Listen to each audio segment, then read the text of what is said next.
Нийгмийн эрүүл мэндийн үндэсний төв үзүүлж байна. За сайн уу? Сайн уу? Юу байна? Ханда юу байна? Уулзаг ямар их утсан бэ? Хойлоо ш сохоо. Яа, хайртай гадаа ямар сонирн байна. Нэг халаал, нэг хөрөл. Хайрт. Энэ уур амьсгалын өөрчлөлт юм байна шүү дээ. Дэлхийн нийтэд бүр цочроод байгаа юм байл шүү дээ. Юу гэсэн үг юм бэ? Уур амьсгалын өөрчлөлтийн нөлөөгөөр дэлхийн агаарын дундаж температур 1.8 градусаар өссөн бол Монгол улсад сүүлийн 70 жилийн дотор 2 градусаар нэмэгдэжээ.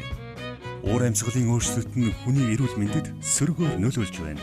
Тухайлбал зүрх судасны өвчлөл, тархины харвалт, шинэ болон сэргэж байгаа халдварт өвчнүүд, уснаас шалтгаалсан халдварт болон халдварт ус өвчнүүд нэмэгдэж байгаа нь судалгаагаар тогтооджээ. Тийм үү? Мэдэж авмаар юм биш үү? Харин тийм ээ. Юу ямар халуун юм бэ?